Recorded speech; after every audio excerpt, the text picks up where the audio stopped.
네, 지금부터 하시게 될 활용 예제는 전 섹션에서 공부하신 이론 예제를 다시 한번 확인하는 의미도 있고요. 이제 다음 섹션에서 실전 포트폴리오 퍼블리싱 SCSS 그리드 플렉스를 이용해서 이제 실전 예제를 만들 건데 그걸 만들기 위한 필수적인 사항들을 다시 점검하는 거예요. 자, 그러면 이제 이번 영상에서는 주요 선택자, 우리가 뭐 가상 클래스도 있고 자식 선택자, 그룹 선택자, 그리고 뭐 자손 선택자, 선택자들이 굉장히 많잖아요. 그 선택자에 대해서 선택하는 방법을 충분히 아셔야 되겠죠. 그래서 그거에 대한 예제를 간단히 해보도록 할게요. 네, A 태그 하나 만들어 주시고요. 임시 링크 샵넌 넣어주시고요. 여기에는 go to 웹사이트. 자, 이렇게 간단하게 하나 넣습니다.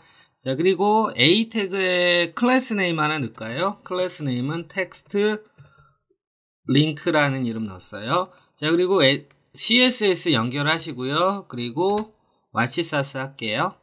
자, 그러면 이렇게 A 태그가 나왔잖아요. 자, 그러면 여러분들 우리가 A 태그에서 주로 사용하는 가상 클래스는 액티브라는 게 있고요. 그리고 호버라는 게 있고요. 그리고 비지티드라는 게 있죠.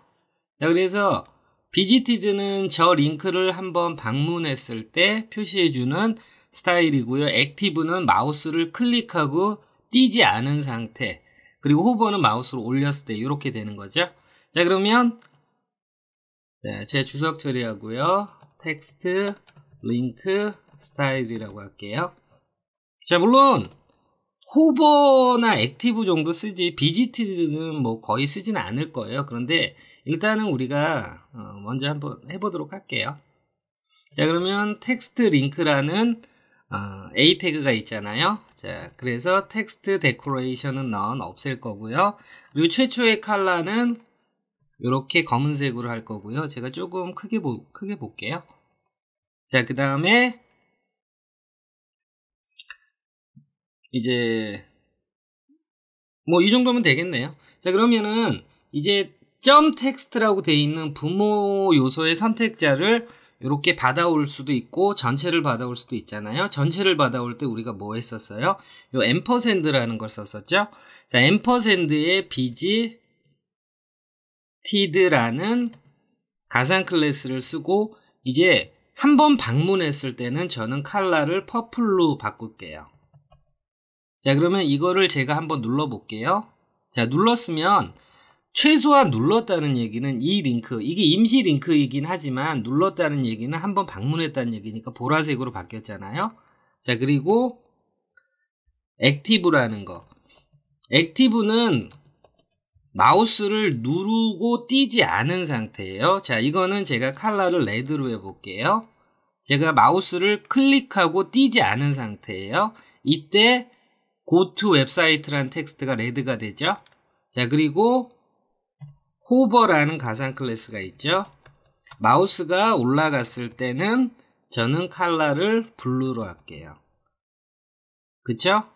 자, 그래서 이제 웜업인데 기본적으로 우리가 텍스트 링크 할 때 BGTD, 액티브, 호버 할 때 여러분들이 SCSS로 이렇게 앰퍼샌드로 참조하는 거 해봤습니다. 네, 선택자 사용 연습에서 이제 두 번째 건데 같은 파일에서 할게요. 자, HR이라고 해서 구분하기 위해 수평선 하나 넣어줬고요. 인라인 스타일로 해서 마진은 상하는 좌우는 안 주고요. 상하는 한 30픽셀 정도 줄게요. 자, 이렇게 해서 띄어서 구분하려고 하는 것 뿐이에요. 자, 그리고 여러분 인라인 스타일을 쓰는 거는 뭐 그렇게 좋은 건 아닌데 뭐 가끔 가다가 필요할 때는 이렇게 쓰셔도 뭐 상관은 없어요. 자, 그러면 이제 뭘 할 거냐면 가로 배치하는 걸 예제로 삼아서 우리가 연습을 하도록 할게요. 우리가 퍼블리셔가 제일 많이 하는 게 가로 배치잖아요. 자, 그러면 섹션이라는 태그 안에 h1 태그 한 다음에 섹션 헤드라인이라고 이렇게 했어요. 자, 그 다음에 요 안에 섹션 inner. 일반적으로 우리가 HTML 섹션 구조를 만들 때 보통 이렇게 하잖아요. 그 다음에 items라는 div가 있고 여기에 item이라는 div가 있어요. 자, 그래서 item 1번. 자, 요렇게 했습니다. 자, 그러면은 이제 요 HTML을 가지고 우리가 모양을 예쁘게 만들고 이런 건 중요하지 않습니다. 자, 우리가 선택자를 선택하는 방법을 연습하는 거니까 섹션 CSS 이렇게 할게요. 자, 그러면 섹션을 먼저 선택하는 거겠죠. 자, 섹션의 보더 한번 그려줘 볼게요. 자, 저렇게 보더 그려지죠. 자, 그 다음에 바디에다가 마진 빵은 좀 넣고 갈게요. 자, 섹션은 블록 요소니까 가득 차는 거죠. 자, 그 다음에 섹션 밑에 H1 요렇게 부모 요소 선택자를 받아와야 되는 게 아니라 그냥 참조만 하면 그냥 H1 태그 자식 요소 하면 되는 거죠. 자, 그리고 폰트 웨이트 노멀. 자, 잘 되고 있습니다. 자, 그 다음에 폰트 사이즈는 한 42픽셀 정도 넣을게요. 잘 되고 있고요. H 태그는 마진 탑이 항상 너무 많아가지고 이렇게 했고요. 자, 그 다음에 텍스트 얼라인 센터. 자, 이렇게 기본적으로 했습니다. 자, 그리고 이 섹션에다가 제가 패딩 줘볼게요. 패딩 한 20픽셀. 자, 그리고 전체적으로 바디에 역시 박스 사이징, 보더 박스 이렇게 주도록 할게요. 자, 그러면 이제 우리가 섹션 헤드라인 요 H1까지 끝났고 이제 이 녀석을 너비를 주고 중앙에 오게 하는 거죠. 그 다음에 그 안에 얘네들을 이제 가로 배치하는 거잖아요. 자, 그러면 섹션 이너. 자, 그러면 이 섹션 이너를 여러분들이 선택할 때 SCSS에서 자, 섹션 이너. 자, 요렇게 선택하실 수도 있죠. 자, 보더는 레드로. 자, CSS 보면서 할게요. 자, 그러면 요런 식으로 들어가잖아요. 네, 이제 아이템스에다가 너비값 주고 중앙으로 보낼게요. 자, 그러면 아이템스라고 되어 있는 거에 자, 일단 보더 블루로 할게요. 자, 제가 보더 그리는 거는 여러분 뭐 구분하기 좋으라고 뭐 보더 그리는 거지 큰 의미는 없습니다. 보더 한 3픽셀 정도 할게요. 3픽셀. 전체적으로 너무 안 보이니까. 자, 3픽셀. 자, 됐습니다. 그러면 아이템스는 저는 위드스를 예를 들어 900픽셀로 했어요. 자, 900픽셀로 했고요. 제가 이거 좀 줄여야 되겠네요. 자, 다 보일 수 있게. 자, 900픽셀로 했고요. 마진 오토로 중앙에 보낼 수도 있고요. 마진 오토를 사용하지 않으면 이 아이템스의 부모 요소인 섹션 이너에 디스플레이 플렉스 한 다음에 justify content center 이렇게 해서 중앙에 보낼 수도 있는 거죠. 뭐 어떤 형태로 보내셔도 상관없어요. 자, 그래서 지금 하면서 이제 가로 배치나 중앙 정렬을 요렇게도 할 수 있구나 라는 거 뭐 이제 뭐 부가적으로 배우시는 거죠. 자, 그러면 이제 아이템스 밑에 이렇게 아이템이라고 있는 거잖아요. 그런데 이 아이템이라는 클래스 네임을 안 쓰고 우리가 선택하는 게 좀 더 효율적인 선택이잖아요. 자, 아이템스 밑에 div가 하나, 둘, 셋, 세 개 있어요. 자, 그러면 우리가 이제 저 div를 선택할 때 일반적으로 아이템스 밑에 div가 공통적으로 가진 CSS가 있을 것이고요. 그리고 첫 번째가 갖고 있는 백그라운드 컬러, 두 번째, 세 번째가 다를 거잖아요. 자, 그럼 공통적으로 선택할 때 아이템스 밑에 div니까 이렇게 div를 해주시면 되겠죠. 자, 요 div의 보더를 제가 그린으로 할게요. 자, 그린으로 이렇게 그려졌죠. 자, 그러면은 우리가 기존 방식 플로트 방식으로는 어떻게 배치해요? 플로트 레프트 이렇게 해주면 되죠. 그리고 위드스는 어떻게 해주냐면 위드스는 우리가 33.333333% 이렇게 해서 맞춰주잖아요. 물론 박스 사이징 보더 박스. 자, 박스 사이징 보더 박스를 전체 선택자로 해서 줄게요. 자, 이렇게 전체 선택자로 주도록 할게요. 자, 그리고 하이트는 200픽셀 이렇게 줬어요. 자, 그런데 우리가 연산자를 사용했었잖아요. 연산자를 사용해서 할 수도 있는 거죠. 자, 그러면 전체가 900픽셀이잖아요. 자, 900픽셀 나누기 3 이렇게 해주면 되는 거죠. 자, 그런데 나누기일 때는 반드시 괄호가 필요하다고 말씀드렸었어요. 네, 근데 여기에서 마지막 게 왜 못 올라오고 내려갔지? 라고 하실 거예요. 자, 근데 이 부분이 이제 웹디자인 기능사 시험이라든지 모든 이제 퍼블리싱 작업을 할 때 이제 중급 이전에 이런 상황이 생기면 도대체 나는 박스 사이징 보도 박스를 줬는데 왜 저렇게 되지라고 하는 거죠. 자, 그런데 이 부분을 이제 생각하셔야 돼요. 물론 DIV는 900픽셀을 나누기 3 했으니까 300픽셀로 정확하단 말이에요. 그러면 부모 요소 900안은 왜 안 들어가지? 라고 하는데 이 부모 요소가 보더를 갖고 있단 말이에요. 자, 그러니까 현재 부모 요소 안에 들어갈 수 있는 공간은 900픽셀 마이너스 왼쪽에 보더 3픽셀 그리고 오른쪽에 보더 3픽셀. 자, 그래서 결론은 894픽셀의 공간만 사용할 수 있는 거예요. 자, 그러면 804픽셀의 공간이 있기 때문에 요 안에 나누기 3 했을 때 얘는 900이 아니죠. 그러니까 6픽셀이 모자라서 저렇게 떨어지는 거예요. 자, 그러니까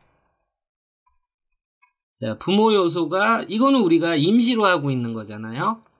자, 이걸 주석 처리를 하는 순간에 다 올라가게 되어 있는 거죠. 자, 그러면 이 가로 배치하는 방법에 대해서 아이고, 제가 왜 여기다 주석 처리를 했죠? 자, 여기다 주석 처리하면 되죠. 자, 가로 배치하는 방법에서 아이고, 제가 어디서 하고 있었던 거죠?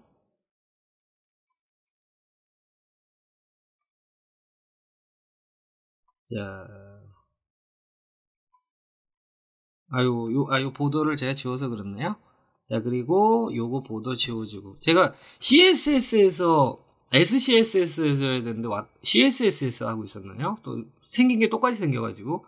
자, 그러면 요렇게 해서 우리가 가로 배치할 수도 있는 거고요. 또 가로 배치하는 방법 한 가지만 더 해볼게요. 플렉스로 해볼게요. 자, 그러면 이게 우리가 플로트랑 요렇게 위드스 900을 3으로 나누는 방식 말고 이 아이템스가 디스플레이 플렉스가 되는 순간에 알아서 가로 배치가 되는 거죠. 그리고 플로트 레프트를 얘가 대신 한 거고요. 그 다음에 각각의 너비를 주는 거는 플렉스 2를 주게 되면 되는 거죠. 그래서 디스플레이 플렉스 부모 요소에 준 게 요 플로트 레프트를 대체한 거고요. 플렉스 1이 골고루 나눠 가져를 대체한 거죠. 자, 뭐 요 정도까지만 할게요.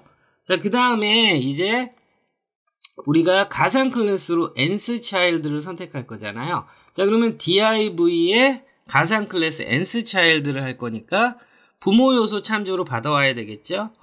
앰퍼샌드 한 다음에 nth child 1번. 얘는 백그라운드 컬러를 저는 크림슨으로 줄게요. 자, 크림슨 색상이 들어갔어요. 자, 그리고 자, 첫 번째 거 우리가 가상 클래스는 nth child도 자주 쓰지만 자, 이번엔 이거를 first child로 해볼게요. 당연히 첫 번째 거 되죠. 그리고 last child는 다른 색깔로 해볼게요. last child. 자, last child, first child는 당연히 괄호가 없습니다. 왜냐하면 첫 번째 중에 몇 번째 이런 건 있을 수 없으니까. 자, 백그라운드 컬러는 로얄 블루 이렇게 됐어요. 그러면 이제 nth child도 쓸 수 있는 거죠. 여러분 지금 하고 있는 거는 SCSS에서 가상 클래스 쓰고 이런 거를 여러분들이 자유롭게 하라는 의미에서 하는 거예요. 옐로우, 그린. 자, 이렇게 됐습니다. 2번이죠. 자, 됐고요. 자, 그러면 이제 마우스를 올렸을 때, 자, 요 DIV에 마우스를 올렸을 때 색깔을 검은색으로 바꾸려고 해요. 자, 그러면 DIV에 마우스가 올라간다면을 어떻게 해야 되냐면, 여기에다 해야 되겠죠? 각각을 할 거면 여기지만, 공통적으로 할 거면 여긴 거예요. 자, 여기에다가, 물론 이거는 여기에다가 주셔도 되고 여기에다 주셔도 되고 상관없어요. 자, 여기에다 줄게요. 자, 그러면 앰퍼샌드 하신 다음에 호버겠죠. 마우스가 올라간다면 백그라운드 컬러를 검은색, 그리고 컬러, 텍스트 컬러를 하얀색 이렇게 했어요. 자, 그러면 이렇게 잘 되고 있죠. 자, 그래서 여러분들이 지금은 가상 클래스로 선택하는 거, 이 SCSS로 선택자를 선택하는 거에 대해서 지금 공부하고 있는 거고요. 자, 그리고 여러분 만약에 우리가 뭐 지금은 뭐 해보진 않을 거지만, 자, 이 아이템이라고 되어 있는 요 DIV가 이 안에 DIV를 여러 개 가질 수 있잖아요. 그런데 만약에 여러분이 이런 식으로 자손 선택자를 하셨잖아요. 그러면은 여러분은 아이템 밑에 DIV라고 했지만 얘도 선택되고 이 DIV 안에 있는 DIV들까지 다 선택되니까 우리가 자식 선택자 이렇게 꺽쇠 쓰는 거 있잖아요. 요거를 써주셔야 될 때가 분명히 온단 말이에요. 그러면 자식 선택자는 어디서 쓰냐면, 자, CSS 먼저 볼게요. 자, 이렇게 돼 있잖아요. 자손 선택자, 스페이스, 아이템스 밑에 div. 근데 만약에 여러분이 여기에 이런 식으로 꺽쇠를 넣잖아요. 그러면은 아이템스 바로 밑에 있는 div, 곧 스타일에서도 이렇게 꺽쇠로 표시가 될 거란 말이에요. 자, 그래서 요런 부분들 사용하는 게 중요한 거죠. 왜냐면 CSS만 볼 때는 여러분들 이런 거 어렵지 않잖아요. 근데 SCSS에서 자식 선택자 쓰는데 여기에다가 그냥 빈 공간에 이렇게 넣는 게 좀 생뚱맞단 말이에요. 그런데 이렇게 하시는 게 맞아요. 이렇게 하시면은 이렇게 자식 선택자 꺽쇠가 생기면서 자손이 아니라 자식 선택자로 이렇게 선택하시는 거죠. 자, 그러면 여러분들이 일단은 실전 예제를 만들기 위한 선택자 선택하는 방법은 이 정도만 아셔도 충분합니다. 자, 그러면 우리가 변수 같은 거 이렇게 선언하는 것까지만 해볼게요. 자, 변수를 해서 아이템스 width라는 이렇게 변수를 선언한 다음에 여기에다가 제가 900을 넣었어요. 900 픽셀. 자, 그러면 아이템스 width라는 이 변수를 쓸 수 있잖아요. 그 변수를 요런 경우에 써주시면 되는 거죠. 요런 경우에 변수를 대신 이렇게 넣어주시면 돼요. 마찬가지예요. 자, 근데 여러분들 그 나누기를 할 때 변수를 사용했을 때는 괄호를 쓰지 않아도 큰 상관은 없어요. 자, 그런데 변수가 아닌 일반 숫자, 제가 다시 해볼게요. 자, 900 픽셀. 자, 이럴 때는 이게 적용이 안 되잖아요. 그런데 이 숫자를 변수로 대체했을 경우엔 괄호를 넣지 않아도 돼요. 자, 그래서 지금 하신 내용만 일단은 반드시 기억하시고요. 하실 수 있으셔야 돼요.